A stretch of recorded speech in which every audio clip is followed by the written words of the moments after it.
Саламатсыздарбы, урматтуу көрүүчүлөр. Бүгүнкү сөз Кыргыз-Тажик чек арасындагы болуп аткан кырдаал тууралуу сөз болмокчу. Биздин студияга Коопсуздук кеңешинин мурдагы катчысы генерал-майор Марат Иманкулов агай келип отурат. Саламатсызбы агай? Саламатсыздар. Өзүңүз мына 23 апрель күнү өзүңүздүн баракчаңызга жарыялаган экенсиз.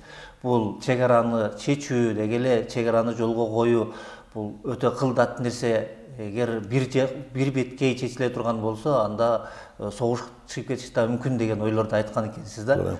Муну сиз эмнелерге таянып айттыңыз? Мүмкүнчүлүктөн пайдаланып, билесиңер, азыр Баткен жер кезинде биз көп жарандардан айрылып калдык.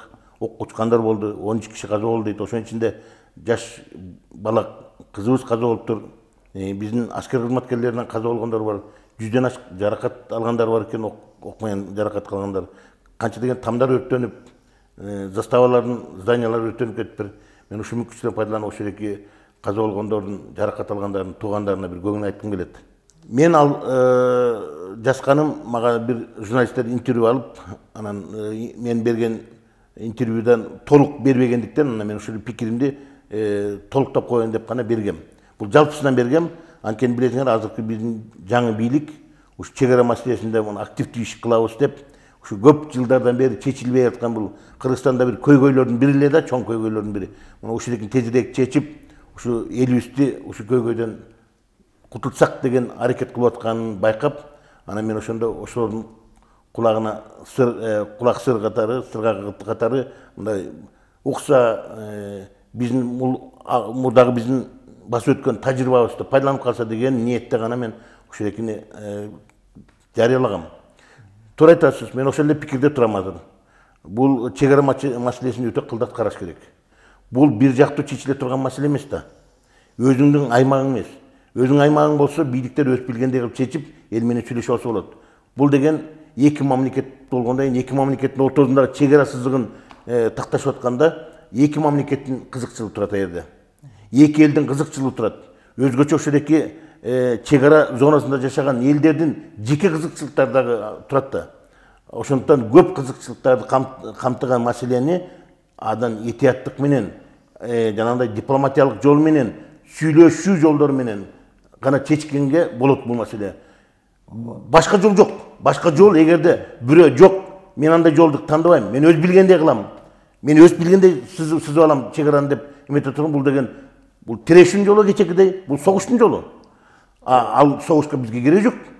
Жер суу маселеси дайыма бул жерде талаш тартыш болуп, таңкыстыгы дайыма жаралып келген. Бирок кыска убакыттын ичинде ушундай оттун тутанып кетишине эмне себеп болду? Бул эми кыска мөөнөттүн ичинде болгон жок. Жок, мындай катуу кырдаалдын курчуп кетишине деген. Бул кырдаалдын курчуп кетишине бул кечеги эле себептер эмес бул. Көп жылдардан бери келатат бул маселе чечилбейчи. Бул чек арадагы маселелер, өзүң айткандай, суу жер маселелери, суу маселелери, жер бөлүштүрүү маселелери, бул Советтер Союзунан калган бизге наследие да, Советтер Союзунан калган жаман наследие биздин өз алдынча түзүлгөн мамлекеттерге. Советтер Союзу болгондо билесиңер, биздин бир чоң мамлекетибиз бар, Советтер Союзунун жараныбыз, өз алдынча республикалар эмне бул? Кошмо мамлекетте барсаң да жашай бересиң, бу жерде жашай бересиң. Жанагы кече Алабокадо 19.000 гектарды колхоздун председатели кайрылып тияка өткөзүп бергендей эле болот да. Аякта жатабы, биякта жатабы, эмне? Тияктан эле пайдаланабыз, биякта пайдаланабыз. Азыр кырдаал өзгөрдү да. Советтер Союзду кыйрагандан кийин, өз алдынча мамлекет кургандан кийин, өзүнүн суверендүү мамлекетти кура баштагандан кийин биз чек араларды такташ керек болчу. Мына ушу чек араны тактоо ошол мезгилде эң эффективдүү жана эң бачым тез жана безболезненно өтмөк да. Мына биз ошол эки мүмкүнчүлүктү баарын мурдагы бийликтер пайдаланбай калганда. Ооба, бул тарабында туура айтып атасыз. Бирок ушул эле мезгилде мына Камчыбек Ташиев өзү барып жолугуп келген сөздөрүн айтып атат. Биз алмашууга да даярбыз деген сунуштарын берип атат, эл менен сүйлөшүп атат. Бирок ошол эле мезгилде ушу тажик бийлиги тарабынан консенсуска келбей аткандыгы бул эмнеде деген суроо болуп атат. Эми мындай да, булардын ортосунда болгон эки өкмөт аралык чек ара маселе, делимитация, демаркация боюнча мамлекеттик өкмөттүк комиссиялар бар эмеспи? Биздин тарапты Ташиев башкарат, тажик тарапта өзүнүн бир жетекчиси бар, комиссиясы бар. Мына ошолордун барып Тажикстанга барып жолугуп сүйлөшүп келгенден кийин мен уктум, Ташиевдин биз мондай сунуштадык, Эгерде силер жана ворукту бизге өткөзүп берсеңер жерге, биз ошо воруктун аянтын канча болсо, биз да ошодоки өзүбүздүн жерибизден ошондо силерге жер өткөзүп берели, алмашалы. Бул анклав болбосун. Анклав деген көптөгөн проблемалар түзүп атат. Ошонун ичинде криминалдык ситуацияда бизге абдан кырдаал бизге жолтоо болуп атат. Анклавда эмне болуп атканын билбейбиз. Анклавга киребиз деп коюп туруп, наркотик ташып аткандар, курал киргизип аткандар, экстремисттер кирип аткандар, кылмышкерлер бар өзүнүн ошо жерде уюмун түзүп аткан, экстремистский уюмдар түзүп аткандар. Биз аны билбейбиз. Мына ошодоки кырдаал бизге жаман өбөлгө болуп аткандыктан, давайте ошодокини жоёлу дагы силерге беребиз деген өзүнүн сунушун берген экен деп айтып атат. Бирок эми тажиктер эмне кабыл албай атканын биз билип атабыз. Эми Рахмон дагы тез арада учуп келип, воруктун тургундары менен жолугуп кетти. Ал деген жөн келген жок да президент. Значит, воруктар жанагындай маалымат туккандан кийин, бизди жерди өткөзүп берип турбай, тажик биздин борбордук бийлик ушундай сүйлөшүп жүрүп аткан деп нааразы болгондук үчүн келди да. Келип анан алардын президенти айласынан айтты да, мен эч жерди бербейм деп алар сорап кетти да. Анан бирок бул маселе мына бүгүн эле түзүлгөн жок. Баткен областында өзгөчө тажик-кыргыз чек арасында ушундай татаалдашып калганда чек ара маселеси. Биздин территорияга кирип келип, кайра тажикке кирип, кайра бизге кирип, ушинтип чимеленип отуруп, ийри-чүйрү болуп отуруп, көп жылдардан ушул маселе чечилбей келген. Ушуну алдын алуу үчүн кандай кылыш керек эле? Эми алдын алуу кылыш үчүн биринчи маселе айтып атам. Биринчи Советтик Союзду урап, өз алуучу мамлекеттер курулганда бизде чоң мүмкүнчүлүк бар болчу. Ошол кезде жанагындай орусча айткандай темир ызыгында чап дейт го, пока горячо деп, ызыгында чечип коюш керек болчу. Ал мүмкүнчүлүктү биз өткөзбөйдүк. Андан кийин Тажикстанда билесиңер жарандык согуш болуп турду. Алар алсырап, мамлекет алсырап, миңдеген алардын жарандары качкын болуп биздин Кыргызстанга кирип келип, бияктан жер таап, берден үй таап, берден тамак ашын таап, биз аларга жардам берип калдык. Дагы керек болсо биз ошо тажик мамлекет жанагындай эки тирешип турган эки топту мамлекет менен берки оппозициянын ортосунда бир пикирге келиш үчүн аларды элдештиргенге да Кыргызстандын эмеси абдан зор болгон да. Салым өтө чоң болгон. Кыргызстан негиз түзүп берген. Андан кийин барып Москвадан кийин алар кол койгон формально. Бирок Бишкектен чечилген. Бишкектен кыргыздар адилеттүү пикирди карманып, тигилерге бирине да тартпастан ушундай туугандык, кошуналык жакшы мамиле менен аларды көндүргөнгө жардам берген. Ошондон эле биздин атайын кызматкерлер дагы абдан чоң роль ойногон мында. Тем более биз алар менен 90-жылдар түзгөн келишим бар. Түгөлүк бир туугандык, брат бир туугандык мамиледе болобуз деген келишим бар. Ошо дагы жол бербейт эле кечегидей кагылышууга. Анан эми бул маселе көп 14-жылда болгон, миномет менен аткан, 20-жылдагы автомат менен атышып кеткен. Мен таң калтырган нерсе кантип ушедеки жөндөн жөн эле не то что автомат эмес, рогатка менен ата тургандай жөнү жок эле аярды. Кандайча мындай ушундай жеңил ойлук менен Тажикстандын жанагы чек ара кызматкерлери автоматтан ата башташты. Кийин гранатомет менен атып атканды мына сүрөттөрүн көрүп атабыз. Миномет менен атып атыптыр. Вертолет менен келип жана биздин казармаларда атып атат дейт. Бул деген биз согуш акыбалында турган мамлекеттербиз. Биз дос мамлекетпиз эле го, кошуна мамлекетпиз го. Эч мындай согуш боло турган негиз жок эле да.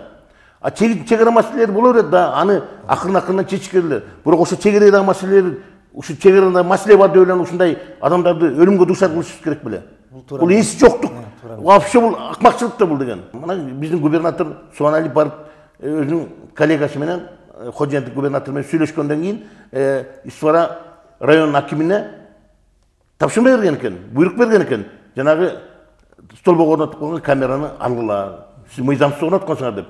Ал качайып макул болбой коюптур. Ошондон анан элдер нааразы болуп анан ошол жерден провокатор, мына ошол провокатор болуп атпайбы биринчи. Эгерде ошол жерден алып койгондо, алып эле алып таштап анан кийин аны жөнөкөй сүйлөшүп, коллегалар чакырын келип сууну чечсе болот эле да. Мурда эле чечип келаткан да маселе. Бул тажик тараптын ошондой кадамга барганынан болуп калып атат. Ошо тажикте ошо баргандан анан ошо татаалдаштырып да. Анан ары урушка кетишти, анан кийин ташыргытышты. Ташыргыткандан кийин анан ортодон ошо ташыргыткандан кийин автоматка жетпеш керек эле. Эмне болсо дагы тажиктин чек арачылары, укук коргоолор, биздин да Тажикстан ортого туруп эки элди ажыратыш керек, ташыргытканга сүрүп чыгыш керек эле. Анан аларга кошо ташыргыткандарга кошулуп автомат атып мынакей азыр 13 жаныбыздан айрылып калдык. Алар тараптан дагы билбейм канча болгон, мен аны маалымат туккан жокмун. Алар тараптан баргы болуш керек. Анан эки тараптан да болду, эки жактан ат чыгыпты дейт. Анан бул жолго барбаш керек. Эми эмне кылыш керек? Каалайбызбы, каалабайбызбы бул маселе болду. Мындай жоготуу кыргызстандыктарда көбүрөөк учурап атат. Бул өтө, бул биздин чек арада болуп аткан мындай трагедия болгон эмес. Башка мамлекет менен да мындай чоң жоготууга биз учурай элекелек. Болгондо дагы күнөөбүз жок. Бөөдө өз оокатын кылып жүргөн чек ара аймагында жашаган жөнөкөй биздин жарандар каза болуп атпайбы ошол жерден? Чек арачылар жарандар болуп атат ошонун ичинде. Аны эми болор иш болду, эми эмне кылыш керек? Азыр көптөр айтат, эми давай ички маселени чечип алалы, тияктан кое туралы. Ничего подобного. Биринчи мен ойлойм, азыр тез аранын ичинде азыр болгон инцидент боюнча териштирүүнү жүргүзүш керек. Эки тарап биргелешип алып, бир саясий эрктик көрсөтүш керек. Тажик тараптагы биз тарапты биргелешип алып туруп, ошондоки провокаторлордун баарын аныктап чыгыш керек. Ким провокация кылды ошондокини, ким ушуларга жардам берди, ким атты, ким биринчи атты, ким элдерди өлтүргөнгө буйрук берди. Мына ушулардын баарын аныктап, фамилияларын чейин айтып, ошол чыккандан кийин анан элдер анан кичине элдер эме да мындай кандай Өз калыбына келет. Өз калыбына келип, тынчтык орноп, ошондой чоң жазаны берип, ал жерде эмкиде автомат менен атышмак түгүл, рогатка менен атпагандай кырдаал түшүш керек. Эми бул мындай кадамга барыш үчүн эки өлкө тең ушуга кызыктар болуш керек. Кызыктар болуш керек обязательно. Башка жол жок. Башка жол жок. Кандай биз эми ушинтип эле уламдан мезгил менен эле алар ушундай чыгып эле биздин жарандарды кырып эле ата бергенге биз ошого отура беришибиз керекпи? Азыр канча деген эмелерди угутабыз. Давай азыр курал алалы биз азыр сүрүп чыгалы дегенде үндө эле чыгып атпайбы? Бирок ал жолго барбаш керек. Бул башка жол. Азыр ушул нерсени көрүп турган бул жакта биздин жаштарыбыз, жарандарыбыз кайдыгер карабай биз барышыбыз керек деп мына өкмөт үйүнө барып алып талап кылып аткандар болуп атат. Кээ бирлери баягы өз унаалары менен ал жакка карай жөнөгөндөр болуптур. Мунун мыйзамдуулугу канчалык? Эми мындай да мен башталган деп ойлогом, бул деле бүтмөк. Мына токтоду го. Акыры мындай акыл эске келет да. Акыл эске келет. Борбордук бийликтер бар, тияктын бийлиги бар, биздин бийликтер бар. Муну токтотту. Эми канчага чейин бул узарып токтойт? Канчага чейин бул стабилдүүлүк болуп, көпкө узарып, ушу менен тынчтык орноп калат? Бул маселе жаралат. Аны эгерде экинчи кайталанбасын десек, дагы улам эле кайталанып өнөкөткө айланып кетпесек десек, ушундан чоң жыйынтык чыгарышыбыз керек. Тажик тараптагы биз дагы ушундан чоң жыйынтык чыгарышыбыз керек. Мисалы, тажик тараптагы жанагы провокаторлордун баары тең жазага тартылыш керек. Баары тең жазага тартылып, бүт баарын морекке келтирген эменин баарын чыгымдардын баарын төлөп берип, күнөөлүүлөр. Ошондо гана анан берден акыйкат орнойт. Ошондо гана биз туруктуу, стабилдүү эмеге келебиз. Болбосо дагы эле ичкүйдү боло берет. Кандай биз эмне өгөй балабызбы? Же бизди эмне алсыз мамлекетпизби? Биздин мамлекет жок, жөн эле көчөдө жүргөн элбизби? Бизди кырып кеткенде жөн эле келип атып талкалап кеткендей деп эл токтобойт да, нааразы боло берет да. Мына ошон үчүн эми жанагы элдер кошулуп барып, мына ушул жерден барып чогулабыз дегенде, да, элдердин эме мен таң аткыча мен деле уктаган жокмун. Мен да азыркыга чейин жүрөгүм ооруп атат. Жананча өлгөндөрдүн санын угуп алып, жанында жаракат алгандар, жананча өрттөнүп кеткен эменин баарын көрүп туруп, мен да жаман азыр ичимде возмущение жатам. Но эмоция менен, бирок биз акыл менен иш кылыш керек. Сабырдуулукка келиш керек. Эмне кылбайлы, бирок сабырдуулукка келиш керек дагы, азыр мамлекеттик органдарга бериш керек ишти. Эки мамлекеттин ортосундагы иш-чараны эки мамлекет гана чечиш керек. Жарандарга эмоция калтырып берип койсок, анда чатак ырбап кетет. Ырбаганын бизге кереги жок. Тажиктерге де кереги жок, бизге де кереги жок ырбаганды. Чек ара маселе баары чечилет. Бүгүн болбосо эртең чечилет. Бирок ошо чек арадагы маселе бар деп эле биздин жарандарды ушундай өлүмгө, кыйроого душар кылган болбойт да бул. Жоопкерчилик деген болуш керек да мамлекетте. Анан эми бу жерден мен түшүнүп турам. Бу жерден кандайдыр бир саясий күчтөр бар экенин мен сезип атам. Жүрөгүмөн сезип атам. Мен специалист катары, коопсуздук кызматында көп жыл иштеген адам катары мен сезип атам. Ошондой кандайдыр бир сырттан башка күчтөр да бар деп ойлоп атасыз. Мен сырттан эмес, ошол эле Тажикстандын ичинде эле ошондой күчтөр бар экен. Болбосо райондун акими, губернаторунун айткан буйругун аткарбай провокацияга алдырып аткан бул эмне деген? Артында ким барып турат анда? Билесиңер, Исфара району деген өтө татаал район аякта. Илгери 90-жылдары жана бизге идунун эмелери Өзбекстан жанагы кыймыл бар эмес беле? Исламский движение Узбекистана деген кыймыл бар эмес беле? Баягы Намангани такирлерден. Хизбут такир эмес. Террористтик организация. Ошо 98-99 жылы кол салбады беле? Мына ошо кол салгандын арасында Исфара районунан чыккандар абдан көп болгон да. Ошонун составында исламский движение Өзбекстанда тегемеге кирип барып, Афганистан территориясында жүрүп, боевиктер алардын көп болгон. Мына ошолорду алар азыр арлап жүрөт болуш керек алар. Мына ошолордун да таасири болот окшойт. Анткени өтө чаташкан район. Көп жылдардан бери ушул эки Баткен районуна биз жанагындай орусча айтканда остаточный принцип менен карап келген да. Кадрларын да начарын жөнөтө берген, каражатты дагы болушунча жөнөтүп койгон. Приоритет кылыш керек болчу аякта. Жана чек араны биринчи бекемдеш керек болчу. Ошол жерде биздин укук коргонгондордун эң мыктыларын алып баш керек болчу. Жетекчилердин мыктыларын алып баш керек болчу. Жана жерден элдер көчүп кетпегендей шарттар түзүш керек эле. Льготалардын баарын бериш керек эле. Мына мен бизде коргонуу позициясы менен гана туруп калды да. Бизде эми мындай да, биз акыбалыбыз ушундай, биз экономикалык, финансылык абалыбыз ушундай деген болбойт да. Биз көрүп атабызбы, каерде бизде мындай тонко, где рвется тонко да? Тонкий маселе каерде? Баткенде болчу. Мына ошого абдан көп мамиле кылыш керек болду. Мына мен өзүм коопсуздук кеңешинин катчысы болуп турганда, 10-жылы мен Москвада иштегенде болбой отунбай алып келип алып. Ошондо да ушул маселе кучуп турган. Ошондо губернатор болуп иштеп Айжигитов Султан деген болчу, менин коллегам орда бизде чогуу иштегенбиз. Ошол келип ушундай проблема болуп дегенде, ошол жерде сразу 10 миллионду чечип, ошол жердеги чек арада турган кээ бир тамдарын тажиктерге сатып алып кетип аткандар болгон биздин жарандар. Ошондой болбосун деп 10 миллион берип, давай мамлекетке сатып алгыла. Ошол жерге мугалимдерди киргизгиле, врачтарды киргизгиле, милиционерлерди киргизгиле, чек арачыларды киргизгиле. Тамдардын баары тең өз үстүн жерде калсын. Эртең бул чатак айланбасын, эртең талашка айланбасын деп биз чечкенге аракет кылганбыз. Мына ошол эркинде саясат дагы уланыш керек эле. Андан дагы чоң маселелер чечиш керек эле. Керек болсо 10 миллион бул чекез эле. Миллиондогон акчалар жумшап туруп ошол жерге элди кетпегенде шарт кылыш керек эле. Льготанын баарын берип, ошол жерде жана ишканаларды куруп, жана бизде өрүктөрдү мына тажиктер сатып кетет дейт. Тажиктер сатып кетет дейт да, алып барат Россияга алып барат, башка жака алып барат, тажиктин өрүгү деп сатат экен. Ошол жерге биз жана чоң фабрикаларды куруп туруп, ошону өзүбүз обработка кылсак болот беле, переработка кылып, ошол жердин кондицияга жетишип турандан мировой рынокко алып чыксак болот беле. Өкмөт ошону жасаса болот эле мурда. Мына жасалбай келгенде, ошонун баары опырталып болуп кошулуп келип, бүт хозяйственный проблемалар, чек арадагы маселелер, кылмыштуулук маселе, контрабанда деген маселенин баары чогулуп келип туруп, мына азыр жарылды. Мурда да жарылган, азыр чоң жарылды.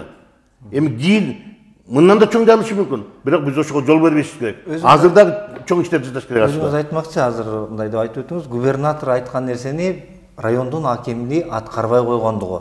Тажик тараптан. Тажик тараптан. Ошондо бул тажик бийлигинин мындай бийлигиндеги жүрүп аткан иштердин адашымдыгы эмеспи бул?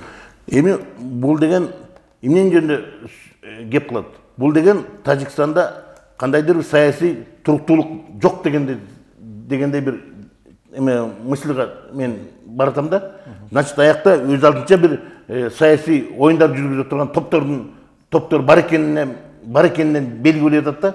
Болбосо кантип райондун акими ушул эки жогору турган бийликтердин эмесин аткарбай жанагы камераны алып койгондо эле ошо менен токтомок да. Камераны алып коюп эле болду, эми алалы аны башка чөйүндө биз тараптагы жанагындай наразы болуп аткандар акырын басып кетмек, тигилердин жаранда басып кетмек, ошо менен токтомок да. Аны албай атпайбы? Атайын демонстративно албай атат. Биздин территорияга кирип келип, биздин территорияда турган столбага өздөрүнүн камераны орноткон кандай акысы бар алардын? Эми ошо аны болсо өзүнүн губернатор да мойнуна алып атат, да, туура эмес болуп деп. Алды атат, албай атпайбы? Мына бул деген провокация болуп атат да. Значит, ошол эки акимдин артында кимдер турат? Мына ошону изилдеш керек. Ошогон акимдерди, провокаторлордун баарын тең азыр бүт баарын жазалаш керек. Артынан эмне болду? Чоң кагылышы болду. Кагылыштын артынан эмне болду? Көптөгөн жоготууларга дуушар болдук биз. Эми эң негизги чечүүнүн маселеси эле ошол жака негизги мамлекеттик көңүлдү бөлүү деген. Өтө чоң мамлекет бөлүш керек. Аяка мен дагы бир жолу кайталайм. Аяка мамлекеттин чоң ресурстарын жумшаш керек. Чек араны тез арада азыр жана талаш аймактары бар деген талаштарды коюп турачы. Аныкталган жерлердин баарын бүтөш керек.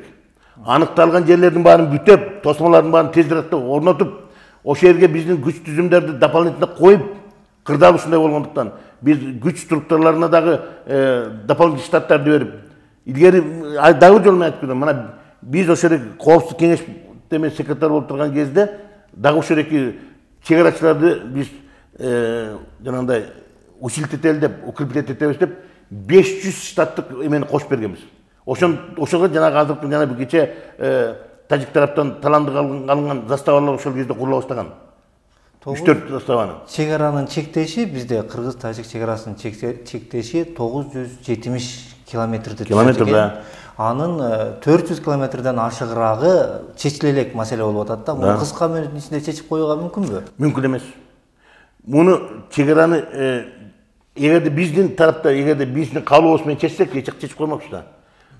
Вот проблема ошондо болуп атпайбы? Проблема чегара маселесин бир тараптуу чечкенге мүмкүн эмес. Бул эки тараптуу чечилиш керек. Экинчи тарап макул болбосо бир тарап чече албайсың. Аягы согуш менен бүтөт. Мына кечеки окшон согуш менен бүтөт. Ошондуктан бул эки тараптан деген саясий эрк керек. Эки тараптын консенсуска барыш керек дагы, бир пикирге келип туруп, саясий эркти көрсөтүп, мына ушул маселени наконец-то чечели деп чечиш керек. Эгерде бир тараптуу чечсек, биз чече албайбыз. Ал бизден эле зависит этпейт. Биздин эле эмебизде эмес. Эгерде биздин колубузда болсо, биз эле чечип койсок болмок да. Андай болбойт да. Вот сложность ошондо болуп атпайбы? Эки тарап чечиш керек. Тажиктер болсо бул жерден тайсалдап турат. Саясий эркин көрсөтө албай атат. Значит, алар башка кызыктар, алардын башка кызыкчылыгы болуп атканын биз байкап атпайбызбы? Эмне кызыкчылыктар? Мына биздин атайын кызматтар ошол жерге изилдеш керек. Эмне кызыкчылыктар, алар кызыкчылыктардан ушундай жолго барбай атат. Эмне үчүн чечкиндүү жолго бара албай атат? Эмне үчүн чечкиндүү ушул маселени чечкенге алар Күчү жетпей атат. Күчү жетпей атат, кадам шилтей албай атат алар. Мына ушунун баарын жакшылап изилдеп туруп, анан барганда комиссия барганда да бир нерсени, комиссиялар сүйлөшкөн нерсени көпчүлүгү сразу эле публика жарыялай бериш керек. Айта турган мезгили да болот анын өзүндө. Келип эле жарыялап салбаш керек аны. Аны кийин чечилгенден кийин, баары бүткөндөн кийин айтса да болот. Анан алар болсо кээ бир маселелерге мисалы муну айтып койду деп жолугушуулар болуптур, баардыгы жолго коюлуп атат деген. Жолугушуулар болду, көп маселени талкууладык, кээ бир маселеде пикир келишпестик болду. Мына ошол экиге дагы ыктап атабыз, дагы изилдеп атабыз, дагы ошол экинин маселени тактайлы деп сүйлөшүп атабыз деп койсо, элге жетиштүү. Анын подробностун кереги жок элге. Кээ бирөө аны митиктесен элдер андан тыйнак чыгарып, анда мынтип троянан ура дегендер бар да бизде да. Аларда да бар, бизде да бар. Анан кийин ошол кыял алдырып жатпайбы аны. Андайга жолго түшүш керек. Бирден кыялды кое туруш керек. Бирге акыл менен, разум менен, анан кийин сабырдуулук менен иш кылыш керек. Болбосо башка жолу мына кечеки окшон согуш болуп атпайбы? Вот нонсенс болуп атпайбы бул? Нонсенс болуп атпайбы? Карасаңдар, мына кече башка өлкөлөрдө эле мүчө өлкөлөр бар да, мисалы Москва бар. Туура. Алар кандай реакция кылышты буга? Мына кече конфликт болгон мезгилде Душанбеде, Тажикстандын борборунда ОДКБга кирген мамлекеттердин коргоо министрлеринин жана Коопсуздук кеңештин катчыларынын биргелешкен жолугушуу болуп атканда. Так ошол мына ошол жолугушуу убагында болуп атпайбы мунун баары тең? Анан эми азыр ОДКБга эмне реакция кылбайт атат? Реакция кылат болуш керек ОДКБ. Бирок ОДКБда момундай ОДКнын мүчөлөрү бири-бири менен тирешкен мезгилде ОДК бирөөгө тарта албайт. ОДК бул деген коллективный биргелешип коргонуу маселеси. Сырткы душмандардан, эгерде Тажикстанга, Кыргызстанга башка жактан кол салып келе турган болсо, ОДК анда мисалы мындай теоретически айталычы, Афганистан кол салынсын деп койду. Же башка бир мамлекет Кыргызстанга кол салса, ал Тажикстанга да кол салгандай кабыл алыныш керек. Россияга да кол салгандай кабыл алыш керек. Ошон үчүн ОДКбнын мамлекеттери биргелешип коргонууну уюштуруш керек да, аларды агрессорлорду отпор берип аларды сүрүп чыгыш керек. Ал эми ичара өзү. Анан эми ОДК биз билесиңерби, азыр дүйнөдө кырдаал өтө курч, биздин региондо дагы өтө курч маселе. Мына америкалыктардын аскерлери Афганистандан сентябрда чыккан турат. Толугу менен чыккан турат. Ошондо Афганистандын аймагында өтө кырдаал курчуп кетет. Илгеркидей эле баягы 2001ге чейин кырдаал болот. Талиптер бийликти алганга аракет кылат. Акыр барып алат алар. Барып алат бийликти. А талиптердин жанында кимдер жүрөт? Жанагы экстремисттик террористтик уюмдар жүрөт да. Биздин региондон чыккан, могу эле Кыргызстандан, Казакстандан, Тажикстандан, Өзбекстандан, керек болсо Россиядан, тиги Кытайдан, Синжандан барган жарандардын баары миңдеген адамдар ошол түшпөй согушуп коюп. Игилдин мына Сирияда жүрдү, Иракта жүрдү. Эми азыр Афганистандын түндүк провинцияларына топтолушуп атат. Мына ошолор коркунуч көрсөтөт. Кимге коркунуч көрсөтөт? Биринчи очередь Тажикстанга көрсөтөт, Өзбекстанга, Кыргызстанга, мына бизге Казакстанга көрсөтөт. Биз ошолор менен тажиктер менен биргелешип, ошолор менен иш алып барыш керек болот.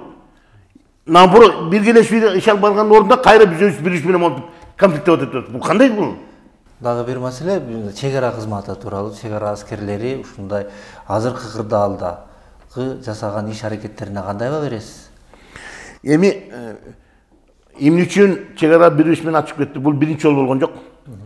2014-жылы январдын башталышында ушундай пограничный конфликт болуп, тажик чек арачылары миномет менен аткыла баштаган. Билесиңер, бизде ушундай болгон окуя. Мен ошондо да интервью берип айткам, кандайчы бул чек арачыларда автомат атмак түгүл, катуу кыйкырганга болбойт аерде бири-бирине. Кайдан келди бул? Бул тяжелое оружие. Миномет деген снарядтар менен атат, миналар менен атат. Ал деген осколкалар кайка чейин кетет. Мына ошондойлорду пайдаланганда мен ошону таң бергем. Кандайча бул жеңил ойлук кылып атат булар? Эмне үчүн ушулар минометти пайдаланганга ким уруксат берди буларга? Эмне үчүн Кыргызстан миномет атпайт, алар миномет менен аткызылат? Кыргызстанда миномет пайдаланабыз деген ойго да келген эмес да. Мына экинчи жолу мына азыр миномет менен аткылып атат. Гранатомет менен, миномет менен аткылып атат. Вертолет менен келип атат. Значит, аякта кандайдыр күчтөр бар экени байкалып атат. Кандайдыр кызыкчылык бар экени байкалып атат. Кандайдыр өзүнүн бир саясий кызыкчылыгына жетебиз деген группалардын иш-аракети беден байкалып турбайбы тажик тараптан? Болбосо мына ким өзүнүн мойнуна ушундай жүктөр алат, жоопкерчилик алат, вертолет менен аткылаганга, миномет алып миномет менен аткылаганга, бул жерден погран кызматынын жосо коргоо министрлигинин жатайын кызматтын жетекчилери ушундай жоопкерчилик ала алабы Кыргызстандан? Эч ким андай албайт. Анткени биз жоопкерчилик сезебиз.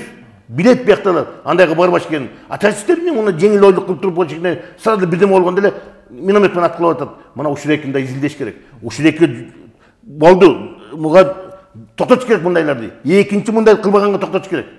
Аны кылыштын ичинде азыркы конфликтке баргандардын баардыгын жазасын алыш керек. Жакшылыкка жамандык кылган бул көр адамдын иши деген сыяктуу болуп турбайбы? Туура. 90-жылдарда өзүңүз белгилеп өткөндөй. Эмне деген жакшылык кылбадык?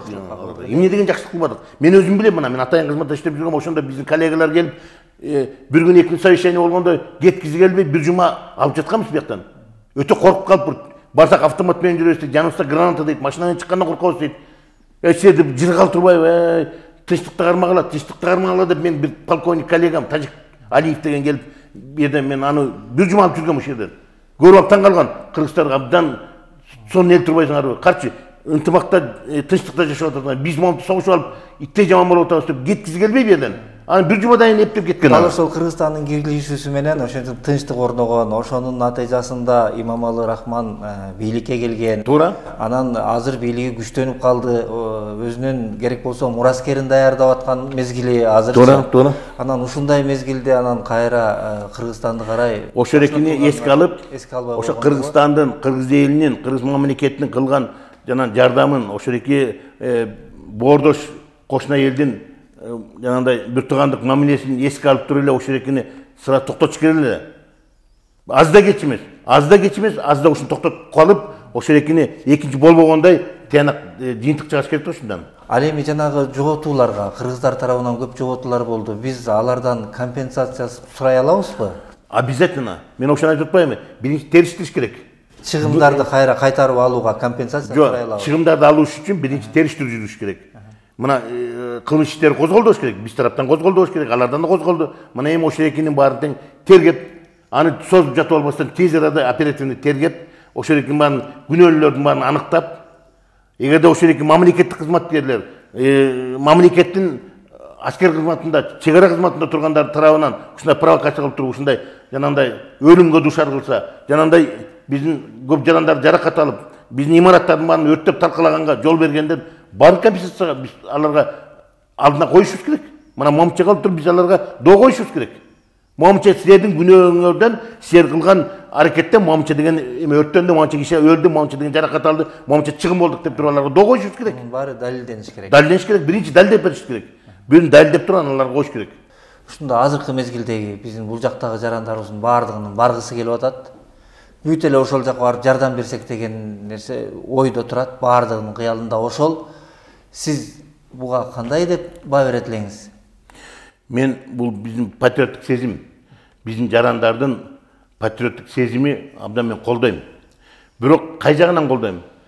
Барып алып туруп кол курал алып, кайра жаңжал чыгарып, кайра согушканга мен каршымын. Бул маселени мамлекет чечиш керек. Мамлекеттик структуралар, күч структуралары бар, биздин мына ошолор чечип, ошолорго коюш керек. Кайра жарандар курал алып согушканга жол бербеш керек, токтотуш керек. Ал ырбап кетет. Көрдүк го Карабакта окуяны көрдүк, тажиктер менен, азербайжандар менен армяндардын окуясын көрбөдүк белек. миңдеген адамдар қалды. Кімге керек қалды? Тажикке де керек, бізге де керек қалды. Шекараны мындай эле сүйлөшүү жолу менен чечсе болот. Чечилбеген маселе болбойт. Чечебиз аны, Кудай берсе. Биз бүгүн чечебизби, эртең чечебиз, бирок чечилет ал маселе. Бирок биз азыр ушундай чаң жоготууга душар келдик. Канча деген тамдар өттөнүп кетти, үйсүз калды, оокатсыз калды. Мына ошолорго биз гуманитарный жардам бериш керек. Азыр мамлекет өзү монуп турган кезде мамлекет анын баарын жардам бере алабы? Мен күмөнүм бар. Бирок биз жарандар ушул жагынан ыктап, ушул жагынан жанагындай гуманитарный жардам, тамак аш жагынан, эмерек жагынан, транспорт жагынан, бензин, ГСМ алып барып беребизби? Баткендиктерге биз ушул жагынан жардам беришибиз керек. Мен азыр мына ушул азыр силерден чыгып алып туруп биздин азыр коллегалар менен биз коомдук уюм бар, мен саясий уюм бар, бир партиянын жетекчисимин. Мен ошолор дагы азыр мени күтүп атат. Ошол жерге ушуну талкуулайбыз. Биз да ошондой жардамды бергенге биз азыр уюштурабыз. Акыркы суроом болсун. Биздин баткендик туугандарыбызга. Деги эле мамлекет менен мамлекет өлкө менен өлкө урушканда, согуш болгондо эки мамлекеттин эли жабыркайт, жери жабыркайт. Бирок бул жерде пайда көрүп аткандар, курал сатып аткандар гана болот деген дагы бир айтылып жүргөн кеп бар. Буга кандай карайсыз? Ал өтө дүйнө жүзүндө көп мындай болот. Көп жерлерде болуп келген. Бизде ушундай кагылышып кетсин деген кызыктар тараптарда бар. Аларды көрөбүз. Мен жана айтып кетпедимби? Бизге жалаң эле Кыргызстанга эмес, Тажикти менен кыргыздарга биргелешкен коркунучтар бар. Эки тарапка тең бирдей тие турган коркунучтар менен чакыруулар бар. Жакын эле кошулат Афганистанда, мен жана айтпадым бир эле. Дагы башкалар бар. Мына ошолор биргелешип алар, ошо коркунучтардан биз биргелешип иш алып барышыбыз керек.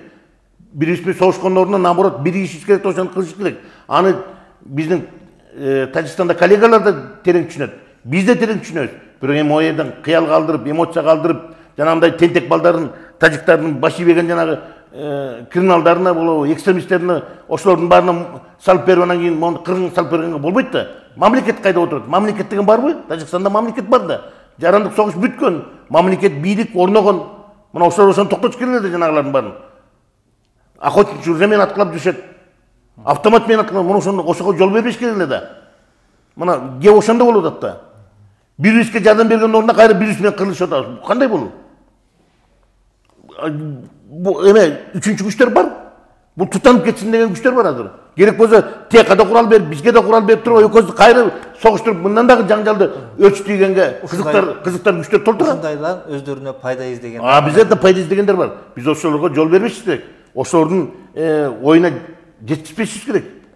Мына аны түшүнүш керек, тажиктер да түшүнүш керек, биз да түшүнүшүбүз керек аны. Урматтуу көрүүчүлөр, биз менен Коопсуздук кеңешинин мурдагы катчысы генерал-майор Марат Иманкулов болду. Өлкөбүздө тынчтык болсун, сизге чоң рахмат. Саламатта калыңыздар.